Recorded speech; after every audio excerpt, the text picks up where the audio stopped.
So then if disk is the tape, then RAM is the disk. It's now where you can store your data, and it's super fast. You can buy RAM pretty cheaply. If your whole patient database is 20 gigabytes, like, why isn't that just in RAM?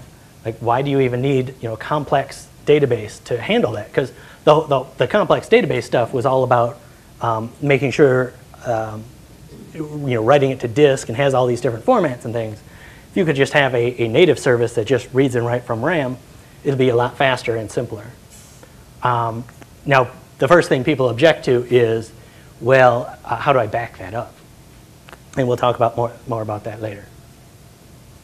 All right, driver number 6 is availability. That's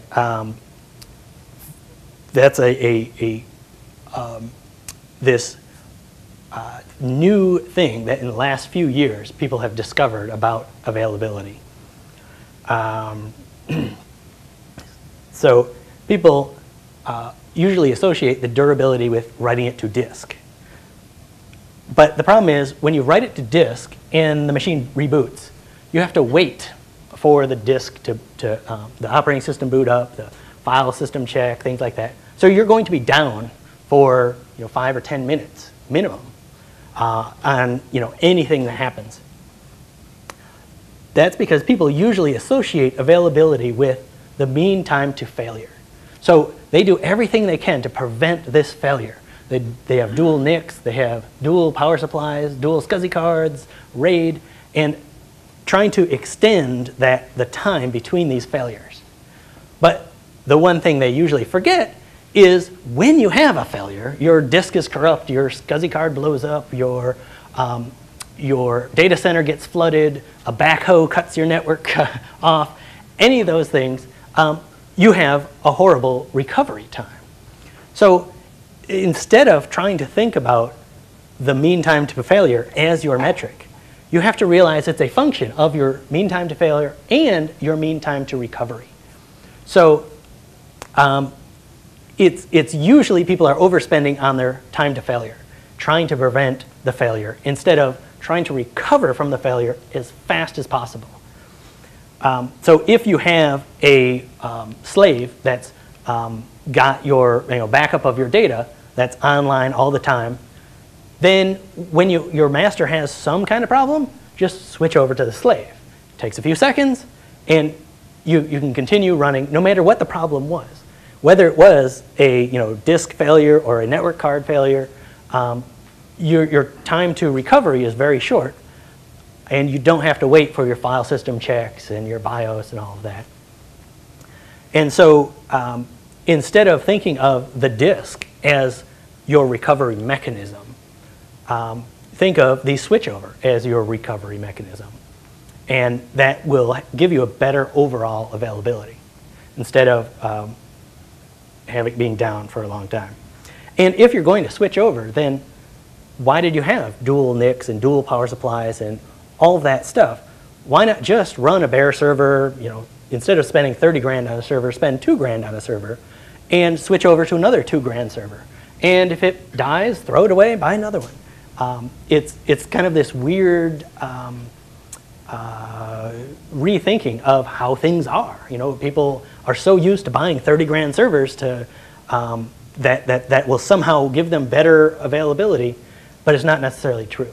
If you can switch over to your backups, it might be better to spend 4 grand on 2 servers and be done with it.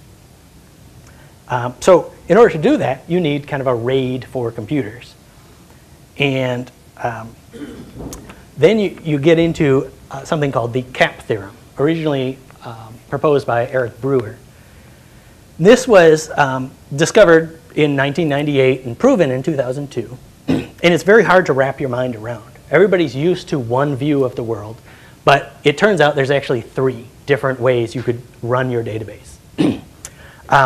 The 3 attributes are consistency, all nodes see the same data at the same time; availability, which means all nodes can answer all queries; and partition tolerance, meaning arbitrary message loss is okay. So there's 3 ways you can slice this. CA is what we've all been doing. We've got consistency in our database. It's nice, ACID, and transactions and all of that. But the problem is we don't have any partition tolerance. So if you have one database, there's kind of no way to partition it anyway. But you can still be partitioned because you can't get access to that database. If you have a cluster, usually those LAN cluster DBs don't take too well to being chopped in half. And they usually use two-phase commit in order to, they literally, one machine will say, hey, I'm about to change this data, nobody else touch it. And then he goes off and he modifies it. And then they all say, okay, and we've got your changes, and report back. So that doesn't scale very well. And you can do like 5 nodes or 20 nodes, maybe, but 2,000 nodes? No, you can't. Won't happen. The next choice is CP. You're consistent, just like a regular database, but now you're partition tolerant. And the trade-off you have to make is you are no longer available, which means all nodes available. So that's not the same thing as high availability in terms of the server being up. This is all nodes available. So when you have a partition, you get to choose. Is this guy going to, is the majority going to continue, and the minority going to just be offline? Or do you want all nodes to be available? And that's the next one. So this one you drop availability, and you get to keep consistency. The technical name for this is a Paxos majority protocol, where it elects a master, and or the majority decides if they're a majority, they can move forward. But the minority, if they're partitioned off, they can't do anything. They literally won't answer any queries. Now, the third one is the most interesting one. It's called eventual consistency, because you've dropped the consistency part of it, and but you're still all nodes available. So remember, if you have a partition, you have a majority over here and a minority over here, you can either take this guy offline or serve stale data. You can't do anything else because there's a partition here. They can't talk to each other. So this is the case where he serves stale data. And you might think this is bad, but Amazon, the world's largest e-commerce site, they use this all the time. Because they know if they put up that red error box that says, oh, well, the server you're talking to can't really talk to all of its friends, so we're not going to take your write. We're not going to, we'd rather put up a red error box than serve you slightly stale product data. It's like, no, let's serve slightly stale product data. If you, add something to their cart, they'd rather take that write and say, like, oh, well, I don't know what else you had in your cart, but I'm going to write down that you put one more item in your cart. And then when this partition goes away, all of your data syncs back up, and it adds your new item to your existing cart. And the chances that you'll check out in those 10 seconds while the network is down is fairly low. And so it's much better that they just kind of went on and pretended everything was okay, rather than putting up a big red error message saying, go to some other website, which is what people would do when you have a network partition that causes you to put up a big red error box. It does mean that you do need some conflict resolution in your app, which is kind of weird. It's a new thing. But the trade-off is you get much, much higher availability, as in high availability, because you can always do something. Maybe slightly stale, but you can still do something. So there's a lot of myths about this CAP theorem. People think that if you drop consistency, then you are inconsistent. But that's not true. You're only going to be inconsistent during a partition. You can still have consistency when you're not in a partition. People say, well, my data is just sitting here on a LAN, so it doesn't partition. So I don't have to worry about the P in CAP. Well, that's not true either, because that might be true if all your users are in a single building and you're not worried about the network card failing or something like that. And it's also not true because if you have a slow node, that's the same as a partition. So if you're trying to, you've got this cluster database, and it has to do a two-phase commit. So it has to send out and then wait for the response. It can't do any other transactions while it's waiting for that response. And if one of them starts doing his backup and he takes 5 seconds to respond, that means your entire database comes to a halt until that guy responds. So it can, slow nodes can kill your database performance. Whereas if you said, well, we'll try for a quarter of a second, and if he's slow, we'll just be inconsistent for a few seconds, you get better performance overall.